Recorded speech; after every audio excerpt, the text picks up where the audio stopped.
Bruce with the Space Force Association, and you've tuned in to the Space Power Radio Show, and I'm super glad you did, and I think you will be too. I have a couple of great guests today. Had a chance to catch up with a retired three-star Space Force.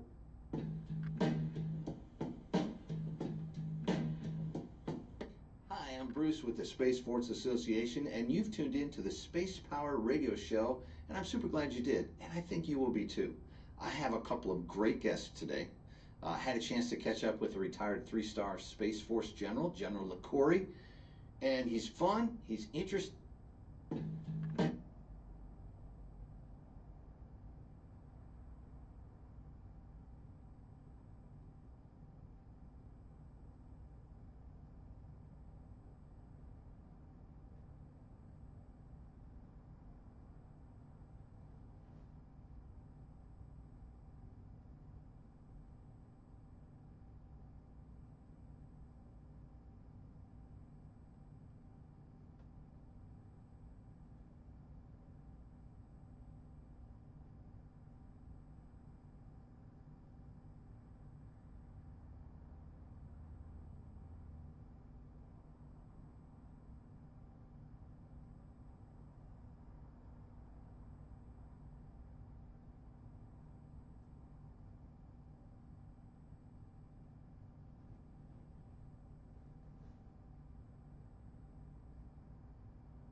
Hi, I'm Bruce with the Space Force Association, and you've tuned in to the Space Power Radio Show, and I'm super glad you did, and I think you will be too.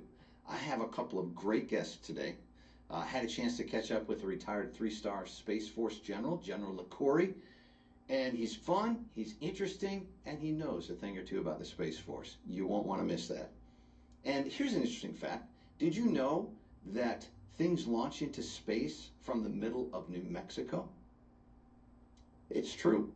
And I had a chance, it's a place called Spaceport America, and I had a chance to catch up with the executive director, Scott McLaughlin of Spaceport America, and we will have a chance to talk with him about what's going on in New Mexico. So stay tuned.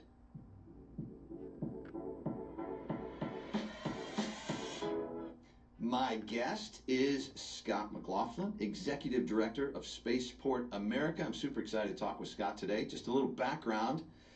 He was born and raised in New Mexico. Has a Bachelor of Science in Electrical Engineering, which we have in common, from New Mexico State.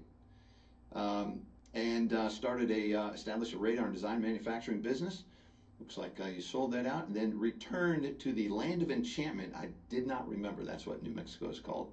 Returned to the Land of Enchantment, and lifelong love of space and aviation. You started with as the Director of Business Development at Spaceport America, and just a couple of years ago, in 2021, you were selected as the Executive Director of Spaceport America. Scott, welcome to the show. Thank you. Good to be here, Bruce. Good to talk about Spaceport America.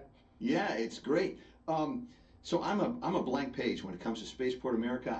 I know of it, but you typically will hear about the Kennedy Space Center and Vandenberg Spaceport and some of the others. But I don't hear a lot about what's going on at Spaceport America, but I know there is a lot going on. So tell me about Spaceport America. Sure. Let me back up. I'll go back, and you stop me if I go in too long. But you know, okay. the whole idea behind a commercial spaceport goes back to 1984 and the Commercial Space Launch Act, which is what the federal government passed that allows SpaceX to exist but it allows commercial spaceports to exist. So that happened in 1984, but even back in the 90s, the state of New Mexico was looking for a place to put a spaceport. They had started something called the Southwest Regional Spaceport, and they were doing studies and analysis of where you could do reentry, where you could do takeoff and landing. And so that was all throughout the 90s. And then comes along something called the Ansari X Prize, which was to go to space twice, I think in 2 weeks, with a $10 million prize. And by the time Scale Composites and Paul Allen won that, Sir Richard Branson, who had already created the brand of Virgin Galactic and was friends with our governor at the time, when Scale Composites won that, a deal was quickly made that New Mexico, who knew where to put the spaceport by then and had already been working on the paperwork, was able to create it. So we weren't the first commercial spaceport, but we like to say we're the first purpose-built spaceport, commercial spaceport. So we go all the way back to about 2004, 2005, 2006, when the state decided to make that commitment and have a handshake with Virgin Galactic. And so that's how long we've been along. And then over the years, we've slowly been building up a customer base, and in the last 5 years, we've really been doing a lot. And we've, of course, Virgin Galactic moved here about 6 years ago to complete the operational phase, and they're now going to bring 2 new space vehicles back late this year and early next year, and restart the commercial, astronaut passenger business. So we're very much looking forward to that, because that could be on the order of 2 launches a week once we get going. But in the meantime, we've done things like we have high altitude platform systems, HAPS systems. Those are large UAVs that fly at 60,000 feet and above and can hang out there for weeks and months at a time. A little while ago, a few weeks ago, we had Venus Aerospace that launched one of the first rotating detonation rocket engines. It was a vertical flight off of our new launch rail that we put together, a 40-foot launch rail that's available to customers. So what else did we do? We got Spin Launch here, who was pretty active a few years back and is getting ready to start doing some more suborbital flights. We have Leap Aerospace that wants to do some vertical flights once a month. And then we've got a ground station that's been here a couple of years, and we're even talking to a data center. So it's all part of the New Mexico Spaceport Authority. Like you said, I'm the executive director of NMSA, and our job is basically economic development, but it does require some technical expertise, and that's why an engineer, I guess, is in charge of the organization right now. So that's a quick little nutshell of it, if you like. Yeah, that's super exciting. I had no idea, and by the way, I did not realize. I think everyone heard Virgin Atlantic kind of followed or Virgin Galactic, I should say, and followed the missions there. But I didn't realize that they're getting ready to do some more activity there. Yeah, it's very exciting. They've actually been doing a very good job. If you go to their YouTube page, Virgin Galactic has a great YouTube page, and they've been letting us the public in on the production of the vehicles that's occurring in Mesa, Arizona. So they have lots of suppliers around the country that are making these carbon composite parts and the titanium and other things. But they're all coming together in Mesa, Arizona. And there's if you're a bit of a space nerd and want to see how a glider, space vehicle, airplane is put together, that's a good place to watch these videos. They're, I don't know, 6 or 7 or 8 minutes, and they've got a series of them about how things are coming together. So there's quite a bit of advancement of these production level vehicles versus the VSS Unity, which was the one that they've flown, I think, 6 or 7 times in New Mexico now. New Mexico gets to say 32 people have been to space from New Mexico. Wow. But they took this pause to create the production vehicles, and the reason they decided to do that was so they could work on them quickly, they could turn them around quickly. Instead of launching once every 3 weeks, they're going to launch one every 3 days. So the vehicles are designed to be serviced immediately after they land and repurposed and get ready to go.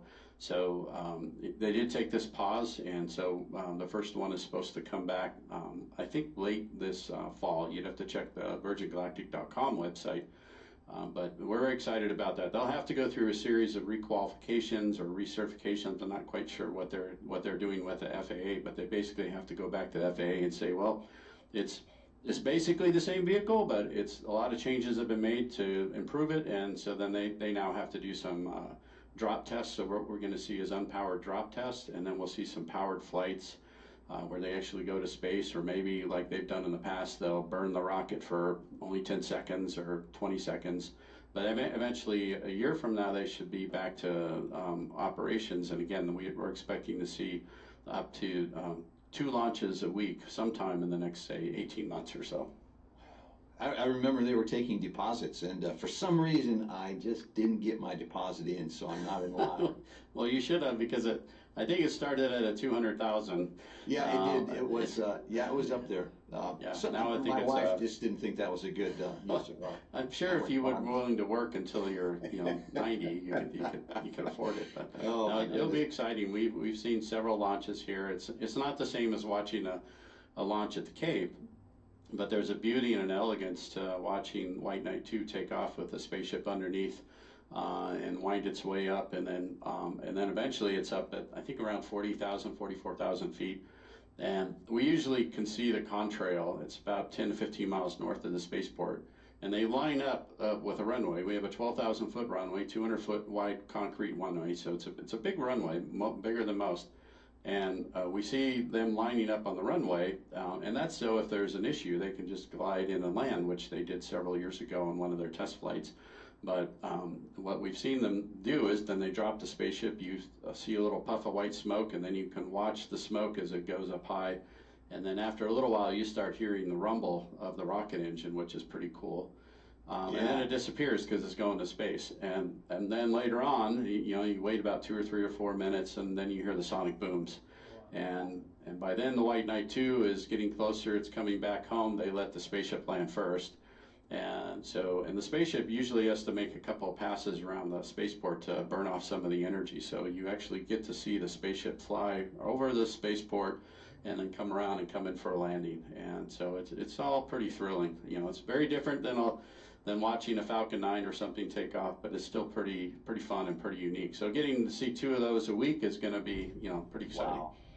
Yeah, that's exciting stuff. And that White Knight 2 is quite some aircraft. I mean, it's massive, and boy, I'd love to see that up close one day. But yeah, and the special hangars and all that kind of stuff. So wow, that's exciting. That's coming here like weeks, really, maybe just a couple of months.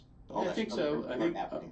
Yeah, the spaceship ought to be the first of the 2 new spaceships ought to be here sometime toward the end of the year. And like I said, they'll go through a series of just captive carry, and then they'll do some unpowered drops, and then they'll work up to a powered flight. So I think it will be late spring or so before they're doing real space flights. And the first ones of those will be payload flights. They have a partnership, I think, with Redwire to build the payload drawers or cabinets in a way that they can go from passenger. They can take out the seats, so they can do 6 passengers, or they can do payloads, or they can do some combination. So they'll be doing suborbital weightless microgravity flights just for payloads too. That's part of the business model, part of the activity that they'll be doing out here.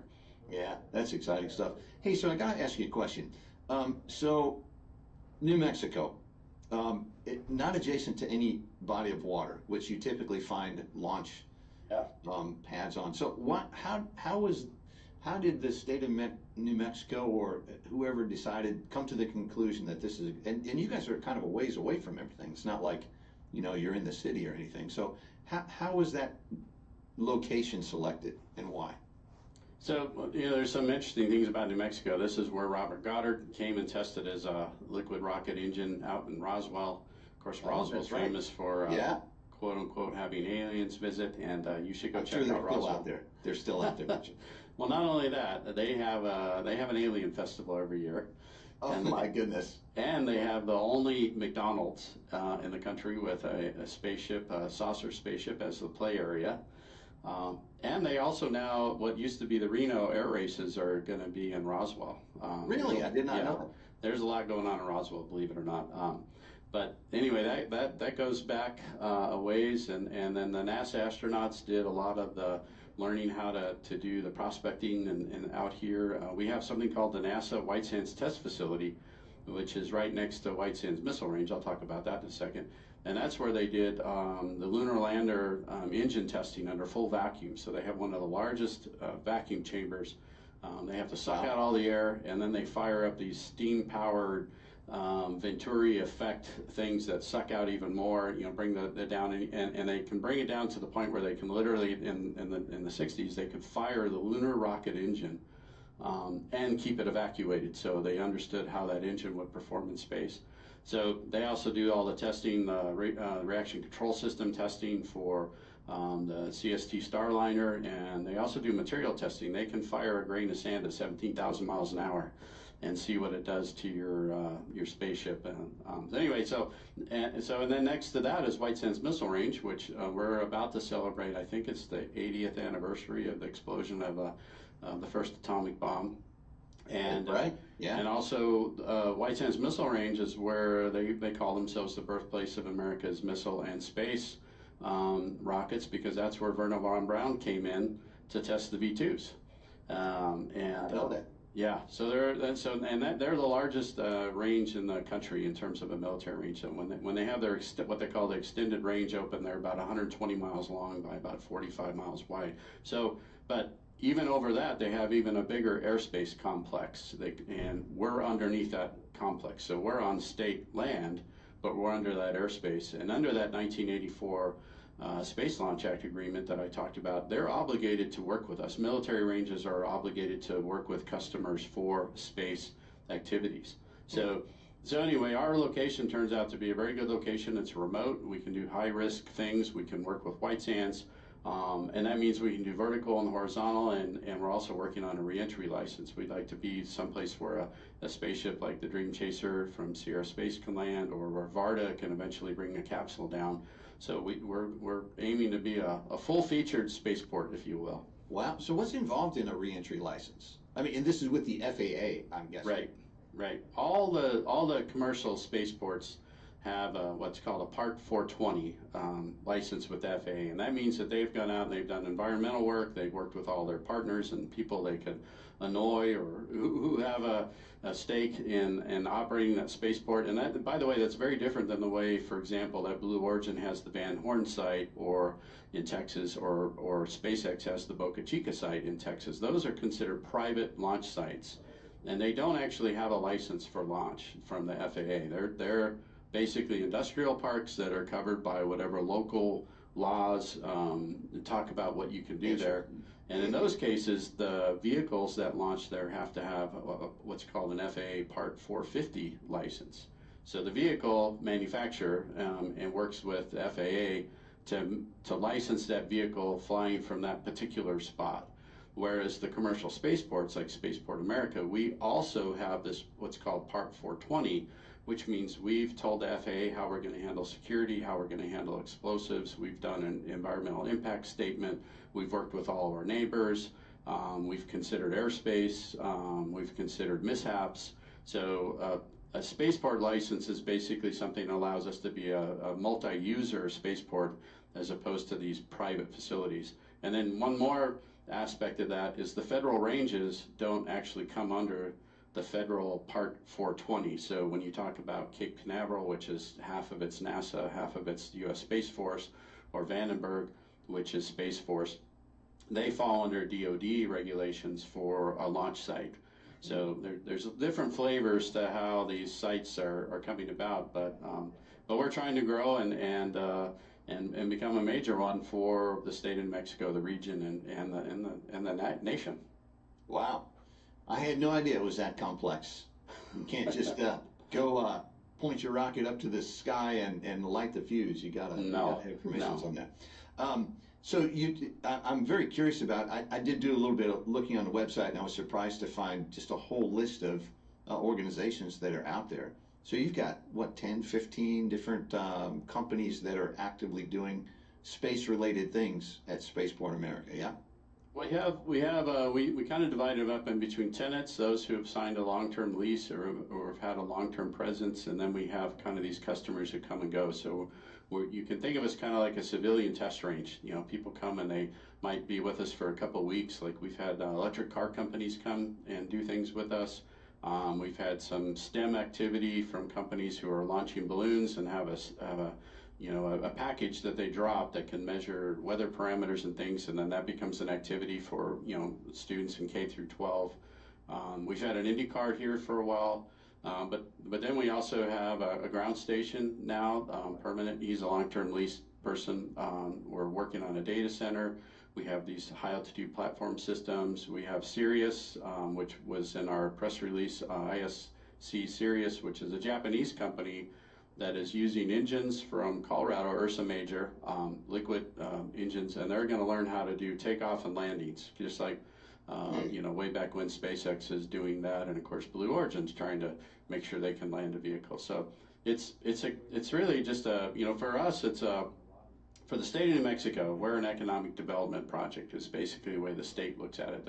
The state doesn't have a vested interest necessarily in aerospace per se, but they have a vested interest in doing economic development, and that's why the New Mexico Spaceport Authority was created. But again, it takes technical expertise to attract these customers, to bring them in, to make sure that they meet all the safety regulations, with help them with the FAA, with White Sands Missile Range, with even the local things that we impose as a spaceport. So, but yeah, we're trying to continually add more customers and get bigger and have some real impact on the economy around here. Yeah, that is exciting. So I got to ask you this. So peering into the future, so rubbing the crystal ball a little bit, what are your hopes and dreams for the next few years for Spaceport America? So that's a great question. Thank you. The big thing I think is eventually to work toward orbital launch, which a lot of people are going to say, well, you can't do orbital launch from an inland spaceport. Well, no, you can't right now, not with the vehicles we have, because we have this interesting attitude that if the vehicle is not going to go where you want it to, you blow it up. Right. So, that's effective over the water, but that's probably not a good idea over land. So, one of the things I'm trying to advocate for is that, and it's probably DoD that needs to help, is that, okay, let's not blow up the vehicles when they're not going to make it to orbit. Let's figure out how to land them. Let's figure out how to dump some fuel, maybe put some wings on them. Maybe we have some parachutes, and maybe we put some money into, there are several companies working on horizontal takeoff and landing for going to orbit, but those companies really need advancements in material sciences so their vehicle is lighter, so they can do single stage to orbit. Things like aerospike engines are really cool. They save some weight and have more power, but right now nobody, including NASA, which as we know is kind of concentrated on a 40-year-old sort of technology path, isn't working on how we could make a vehicle safe enough to launch inland. And if you go back in time and think about airports used to be built in unwanted land far away from town because airplanes crashed a lot, and nobody wanted them close to where people live. And now we have airports in the middle of cities, and we routinely have planes fly over us, and that's where we need to head with rockets, vertical and horizontal. When we do that, a spaceport like in New Mexico will be able to go to orbit. And when you look at the amount of mass that's got to go to orbit over the next 20, 30 years, you can't do that out of the Cape. You can't do that out of Vandenberg or Wallops or Florida. You are going to have many more launch sites. And the problem with the nation is if we're not careful, the launch providers are going to go overseas. They're going to find all these launch sites overseas. We're going to lose the economic benefit. We're going to lose the technology benefit. It's not really the direction we want to head. We want to make sure that all these launch providers can operate out of the United States, and to do that, we need to do some advancements in technology and make sure that inland launch can happen. So that's where I see us in another 5 to 10 years for sure. That's exciting stuff. Yeah, and it's interesting you talk about the number of launches. I know that the Eastern Range, for example, out of Florida, there'll be, they're planned well over 100 launches, in this year. So, and I can just remember, it seems like not that long ago in the shuttle era, you could count the launches on one hand, really. Yeah. So, yeah, that is interesting. But what you're talking about really necessitates a particular vehicle. You're talking about vehicle design. I think so. I think there needs to be some improvements, but not drastic. But they are going to have to be, it probably will raise the cost of getting, a kilogram to space, because you're going to build in these safety systems. You're going to, I'll give you an example. AI. So let's say a rocket we're going to take off, and say it was a Falcon 9, which is probably about the biggest type of rocket we'd ever want to handle, but something on that size, and you lose a couple engines for whatever reason, right? Now you've got some thrust, so you've got a little bit of time, right? An autonomous system might be able to say, okay, I can land here, I can land here, I can dump some fuel, I can go ahead and stage if I were going to stage. But you need something that's smart enough to make some decisions about where to land or how to abort and to do it safely. So there's a technology that doesn't necessarily raise the cost that much, but it would require some redesign of the rocket. Other designs may be you have some wings or you have a parachute, and that is going to be some major redesign, and then you got to prove it. And there's this thing called the proven flight paradox, where if you've established all your flights over water, which means all your infrastructure is over water, all your costs are there with the launch pad, the gantry, and everything, why would you move inland, right? You've already spent all this money to launch on the coast, so why are you going to do inland? So the flight proven paradox creates another problem, but I just think it can be done, but I think it's probably going to be DoD, and it needs to put some money into it because it's a resilience issue. It's not a commercial market issue yet. You talked about being able, 100 launches from the Cape. They think they may be able to handle a launch a day, but at some point they're going to saturate. But at the same time, how does DoD make sure that they can replace a satellite that failed for some reason, and they can do it in a resilient way? And I think that's really where an inland spaceport can help, at least in the short term. Yeah, and like you said, Scott, I think the demand for access to space is going to be your friend in this. And certainly with things, just look at the geopolitical tensions and how that's driving the Space Force activity and things like that. Outside of all the commercial, interest, I think you're right about that. I think there's just the demand is there and the access is not enough. So I'll be interested. I'd like to follow up with you on that. Hey, I've got just a minute or two left.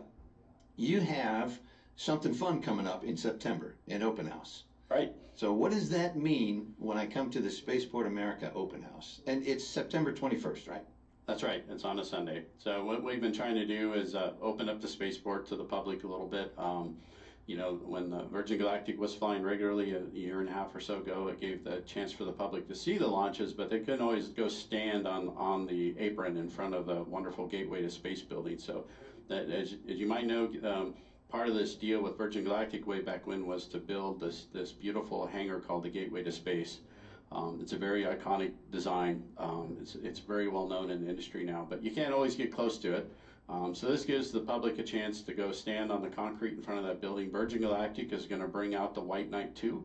Nice. So last year they made the spaceship visible inside the hangar. This year the White Knight is going to be available to look at close up. We're also going to have some static displays. We think we're trying to work with White Sands Missile Range, our National Guard, and others to get some stuff there. And then we're also going to have an astronaut there.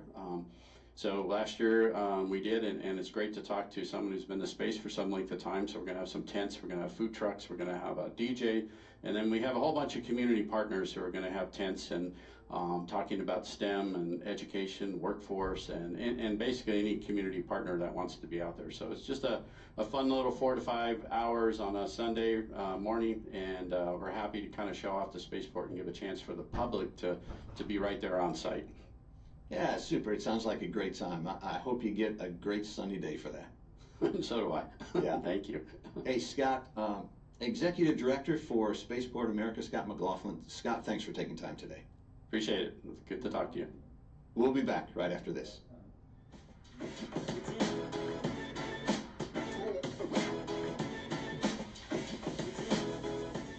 The Space Force Association is a way you can get involved in the space community. Network with military, industry, and academic leaders and support our Space Force and the guardians who protect us. The SFA provides opportunities to research, inform, and advocate for a strong Space Force. SFA will keep you informed on the latest developments in space and our Space Force. Show your support. Sign up today at ussfa.org. That's ussfa.org.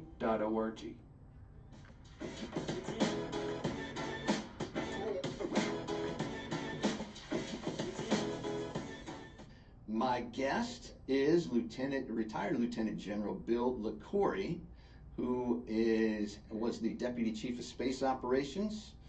He was responsible for strategies, requirements, and budget of the United States Space Force. General, thank you so much for taking the time. Hey, Bruce, absolutely. Thanks for asking. I know my calendar has been a limfac here, but glad to get on with you finally and get a chance to talk to you and your listeners.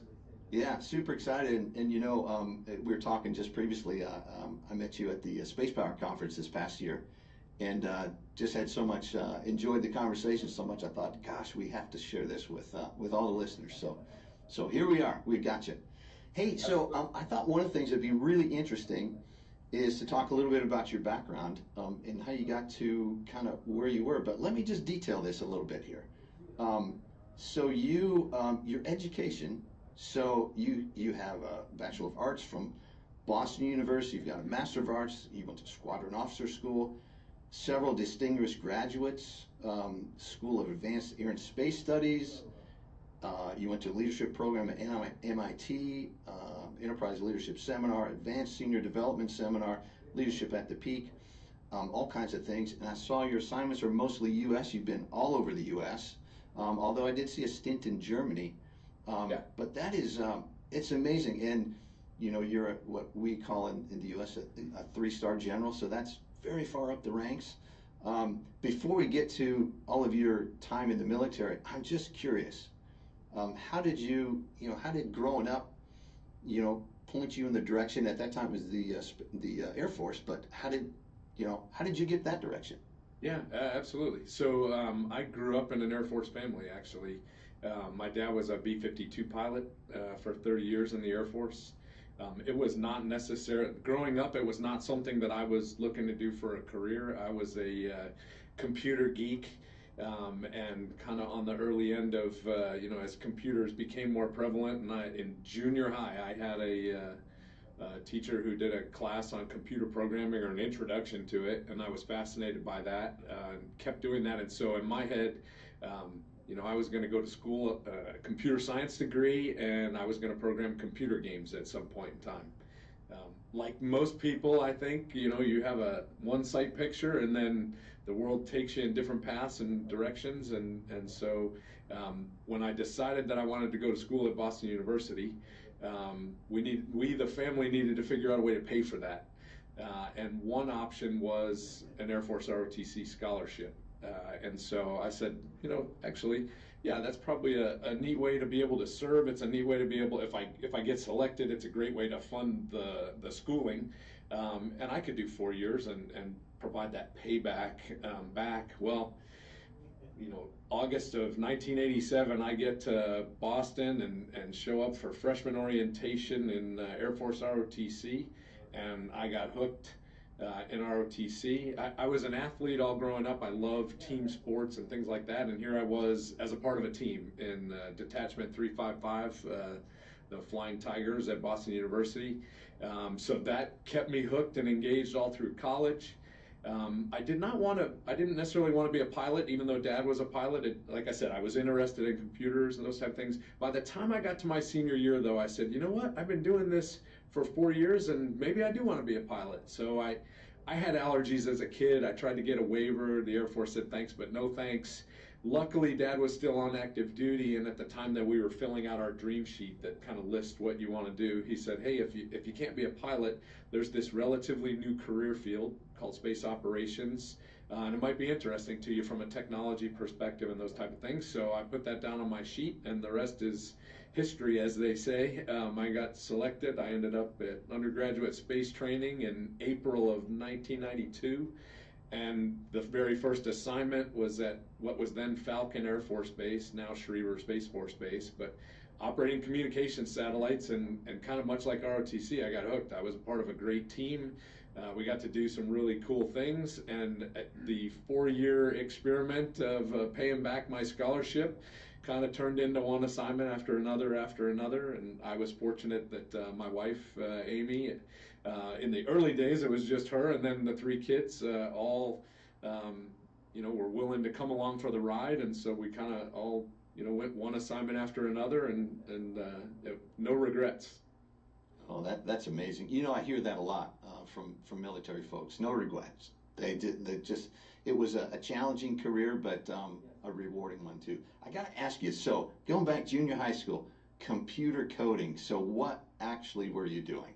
So you and I are kind of the same era. So I remember there was not a depend on lot. the age of your listeners whether this is going to.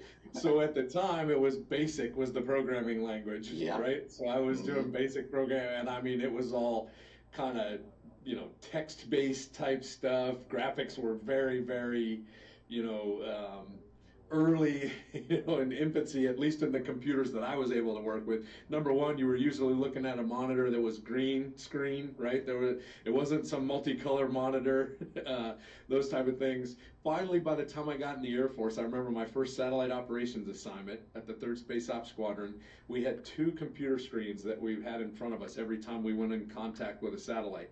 One screen was green and the other one was color. And so if you had to verify if your data points were within limits, you went to the color screen so you could see red, yellow, green. And if you were doing your typing of commands and things like that, you did it on the green screen. So yeah, I started in BASIC.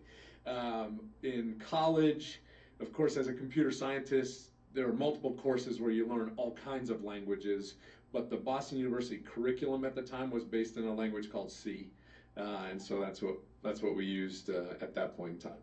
Yeah, a lot of C, Fortran probably, some of that in there. Fortran, Lisp, COBOL, yeah, a lot of them that I wouldn't be able to do now, but Yeah, gosh, that's amazing. So take me through like ROTC it's an amazing journey. But side note, my daughter has done that. She's a nurse very in the Air cool. Force, actually. Yeah, and What so does she do? she's a nurse. Now I'm interviewing you. Sorry. I know she's a nurse up at Dayton. What's the Very cool. Ray Patterson. yeah, right, Pat. Yeah. Yep. So yeah, I'd love to go up there, and I will tell you the strangest thing. First time I took her up there to help her move in, she goes, "Dad, we can go on the base, so we'll see where I work." So I said, "That'd be great." So I was driving, and we pulled up to the gate. Hand over the IDs, and the guy steps back and snaps a salute. And I thought, why is that guy saluting me? I don't get that. And I looked over at my daughter, and I realized she was saluting, and it's like that was a moment. I was like, this is the girl I changed the diapers on. And anyway, proud dad moment. But yeah, and she absolutely loved the teams aspect of it as well, just the camaraderie. I mean, Yep. very close in ROTC. Same for me. Same exact thing for me. Yeah, yeah, that's amazing. So take me through like some of those first assignments because I'm real curious about the journey. So it sounds like it was like, step by step. It wasn't like, hey, one day I'm going to go into the higher ranks of the Air Force and the Space Force here. Yeah, no, certainly early on that was never in the cards. I don't know how many people when they're a cadet in college are thinking that way, but for me it was all right. So I've graduated college. I'm going to my first assignment. The very first assignment, like most people, was a training assignment. So I went to undergraduate space training at then Lowry Air Force Base, which is now closed, but 3 months of training and an introduction to space operations and all things space, and it was fascinating to me. Much like Dad had said, kind of, hey, this may interest you, and it sure did. Not only that, I met such a diverse group of friends in the training class, and then interestingly enough for me, I was fortunate enough that the squadron that I was selected to go to had a brand new satellite program. It was a brand new communication satellite. We hadn't even launched the first one yet. So because of that, almost all of my undergraduate space training class all went to the same assignment. So we had become good friends for 3 months in Denver, and then this assignment takes us down to Colorado Springs, and so for 4 years, we're hanging out together. For those of us that were married, our spouses have become good friends, and I think like most people in the military, your first assignment is where you make some lifelong friendships. I know it happened that way for my dad.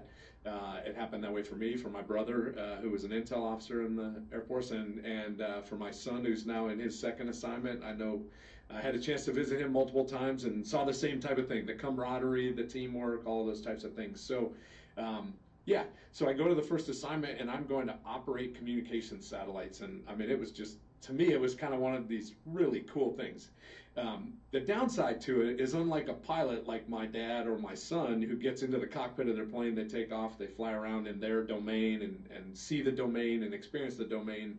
We don't really do that on the space side of the house, right? We experience our domain through data, right, through the computer.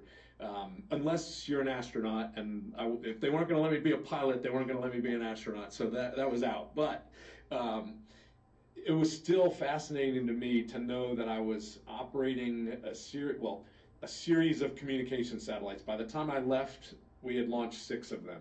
So number one, launch is a fascinating thing in space operations. It's just really cool. The tension of the countdown, all of the preparation to get there, and then the next tension is, when is that satellite going to be overhead an antenna station? Are we going to get data from it? You know, it just captured me.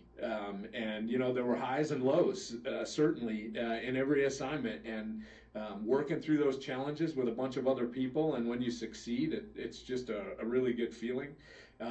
Early on in that time, the United States was involved in some conflicts over in Bosnia and the Balkans, and at one point we were asked to take our satellite that was providing communications to a certain part of the world and move it so that we could provide communications to that conflict. And so I wasn't on the front lines per se, but I had a chance to contribute to something that was bigger than myself, certainly bigger than our squadron. But it's pretty cool to think about that you're supporting people who are in harm's way and they're counting on you, kind of thing. And so that was the first assignment. As I come to the end of that assignment, the squadron commander at the time came to me and said, "Hey, are you interested, as you look for a second assignment, are you interested in going to interview for a job I can't tell you about?" It's like, okay, sure, it sounds interesting to me.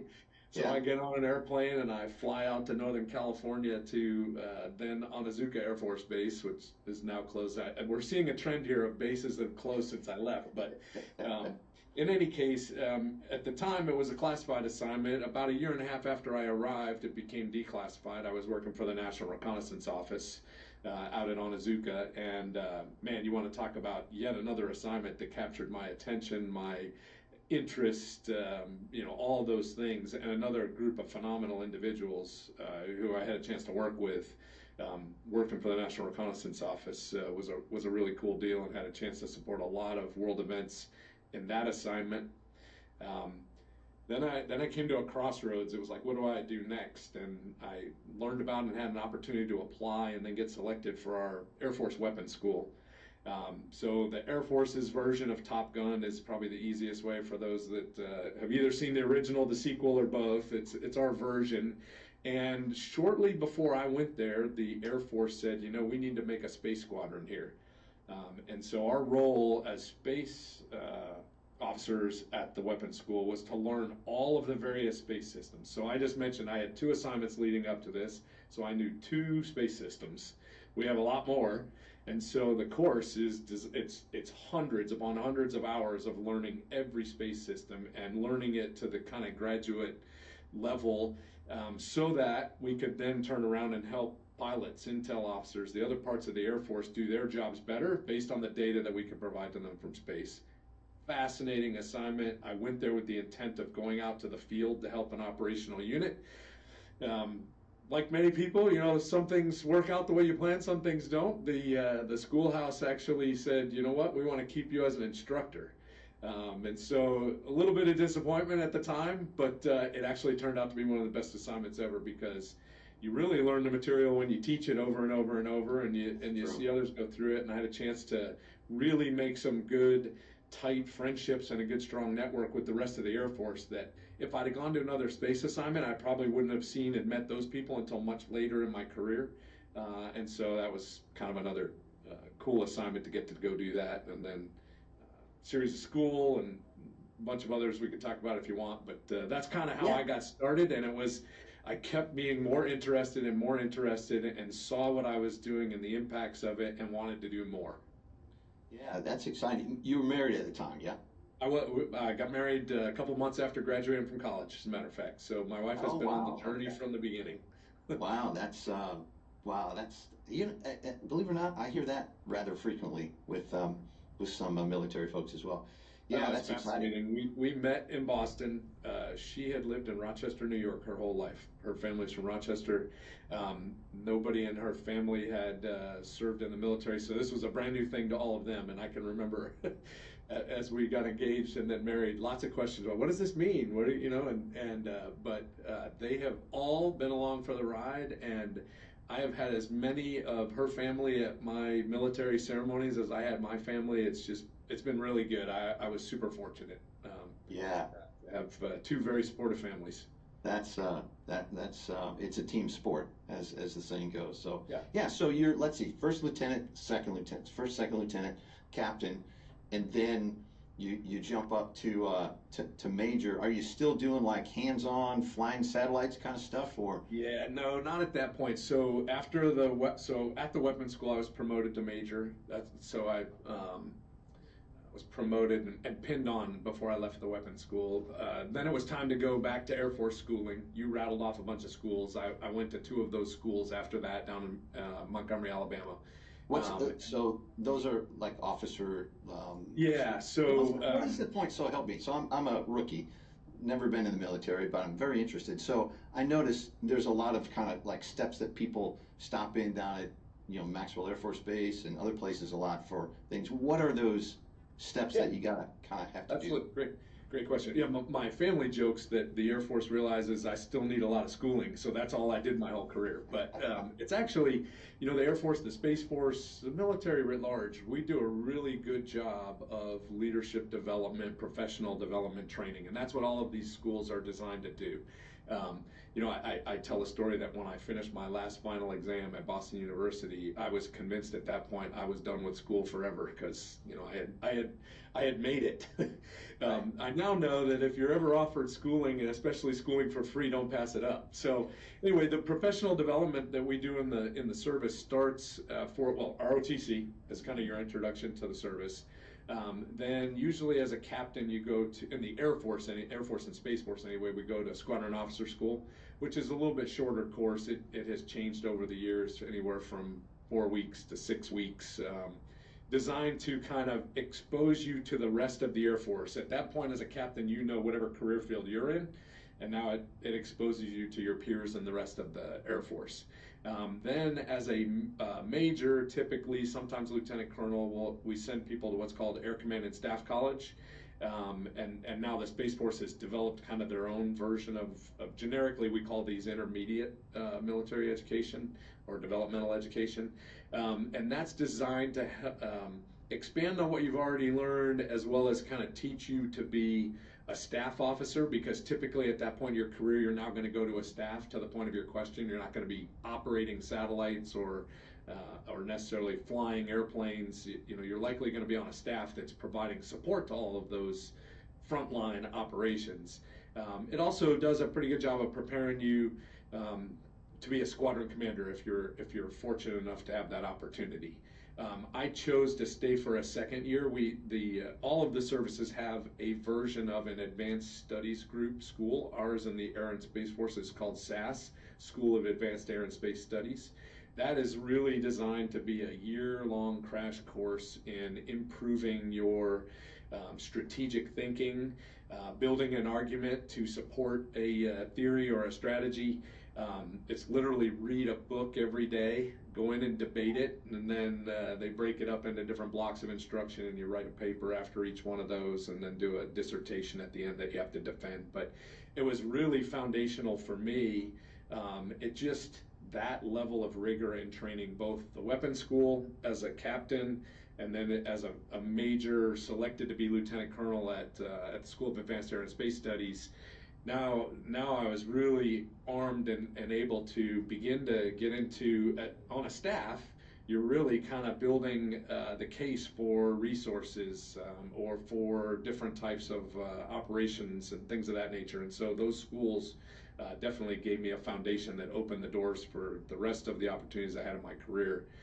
After Maxwell, I went to the Pentagon. My first time at the Pentagon, I worked on a staff there for the Undersecretary of the Air Force, who was triple-hatted as the Undersecretary of the Air Force, the Department of Defense Executive Agent for Space and the Director of the National Reconnaissance Office. And this staff was designed to integrate unclassified and classified space. And so I did that for a year. I had been selected for Squadron Command, and then I ended up back commanding an ops squadron, actually at the Aerospace Data Facility in Colorado, in Aurora, Colorado, at now Buckley Space Force Base.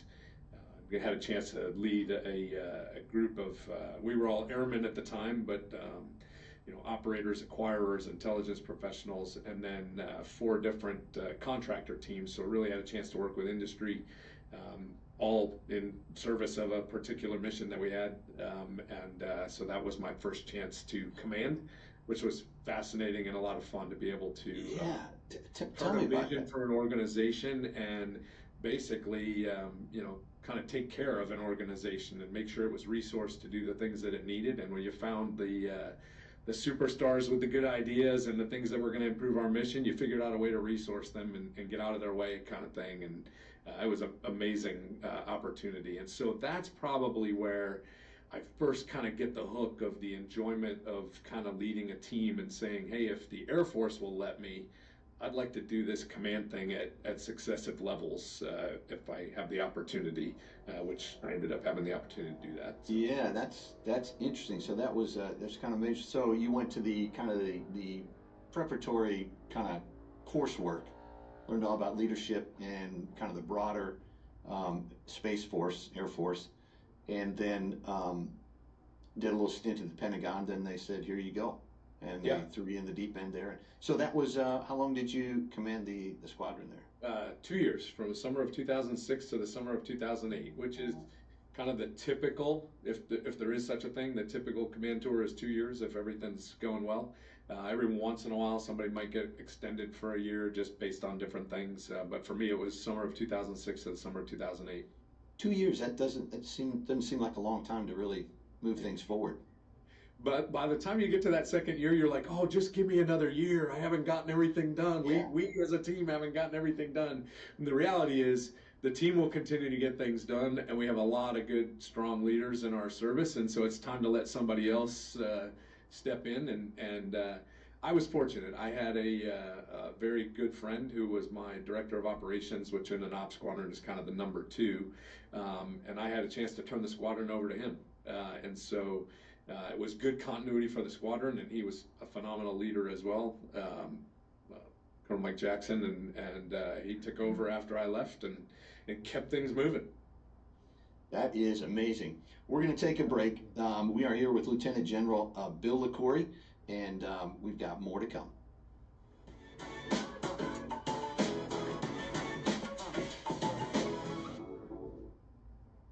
And that wraps up the show for today, and I hope you've enjoyed it. I know I certainly have enjoyed getting to know both of my guests. And a special thank you to my guests, to Scott McLaughlin, the Executive Director for Spaceport America, and to retired 3-star General Bill LaCourie. Thank you to both of them. And by the way, we'll have a chance to hear more from General LaCourie in the next episode, so be sure and tune in for that.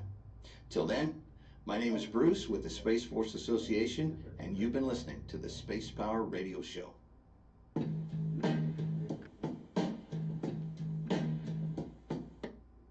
Now, I want to make sure everyone feels included, because you Trump women is some goofy ass motherfuckers too. Looks